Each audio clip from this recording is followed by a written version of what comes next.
नमस्कार शेतकरी मित्रांनो, आज आपल्या राज्याचे कृषी मंत्री धनंजय मुंडे यांनी 75% पीक विम्याबाबत सर्वात मोठी घोषणा केली आहे मित्रांनो ते काय काय म्हटले 75% पीक विम्याबाबत आपण संपूर्ण माहिती पुढे व्हिडिओमध्ये बघणार आहोत। त्याचप्रमाणे कोणत्या जिल्ह्यांमध्ये आता ही सुरुवातीला 75% पीक विमा वाटप होणार आहे आणि त्यांचे काय म्हणणे आहे आपण संपूर्ण पाहणार आहे या व्हिडिओमध्ये।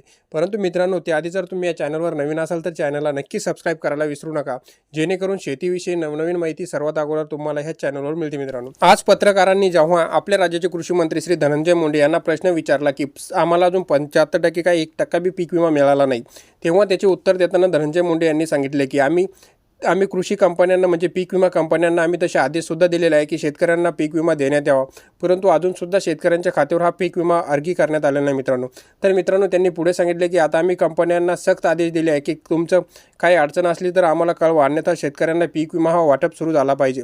तर मित्रांनो आता काही जिल्ह्यांमध्ये याद्यासुद्धा येण्यास सुरुवात झाली असे सुद्धा आपल्या राज्याचे कृषी मंत्री धनंजय मुंडे यांनी सांगितले। त्यांनी पुढे असे म्हटले की बुलढाणा, जालना, अमरावती, यवतमाळ या जिल्ह्यांमध्ये आता पीक विम्याच्या याद्या सुद्धा आता अपलोड करून त्या ग्रामपंचायती कार्यालयामध्ये अपलोडसुद्धा आणि लावण्यातसुद्धा आलेलं आहे असे त्यांनी सांगितले। मित्रांनो पुढे त्यांनी असे म्हटले की आता शेतकऱ्यांना पीक विम्याची रक्कमेसाठी डायरेक्ट कंपन्यांकडे जावं लागणार नाही, आता डायरेक्ट डीबीटीद्वारे डायरेक्ट शेतकऱ्यांच्या खात्यात आम्ही ही रक्कम जमा करणार आहोत।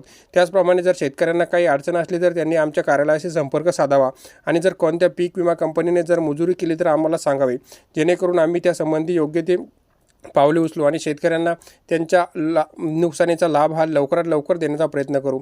त्यांनी सांगितले की आता नोव्हेंबर-डिसेंबरमध्ये जो अवकाळी पाऊस झाला होता त्या पावसाच्या याद्या आम्ही प्रसिद्धसुद्धा केल्या वेबसाईटवर, तुम्ही बघून तुमच्या म्हणजे तुमच्या जिल्ह्यातील कृषी अधिकारी किंवा तुमच्या कृषी मंडळासाठी भेट देऊन तिथे विचारू शकता की तुमची यादी आली का नाही। मित्रांनो त्यांनी असे सांगितले की हे सरकार शेतकऱ्यांचे आहे आणि लोकसभेपूर्वी आम्ही शेतकऱ्यांच्या आतापर्यंत जे बाकी पीक विमा सर्व शेतकऱ्यांच्या खात्यात आम्ही जमा करणार आहोत।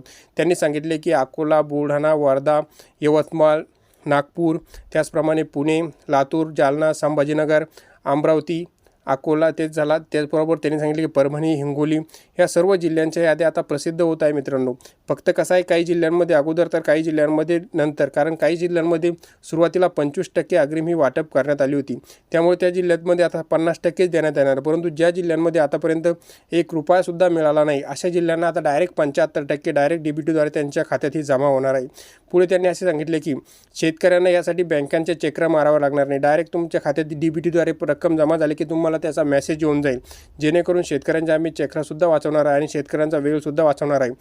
त्यांनी असे सांगितले की यावेळी शेतकऱ्यांचा दुष्काळ असल्यामुळे आता शेतकऱ्यांना आर्थिक मदत ही करणे गरजेचं आहे, त्यामुळे आता एकच उपाय तो म्हणजे पीक विमा लवकरात लवकर शेतकऱ्यांच्या खात्यात जमा करून आम्हाला पुन्हा एकदा शेतकऱ्याचा कणा ताईट करून त्यांना पुन्हा एकदा लढण्यासाठी सज्ज करायचं आहे असे त्यांनी सांगितले। तर मित्रांनो ही होती माहिती आवडली असल्यास चॅनलला नक्की सबस्क्राईब करा। धन्यवाद।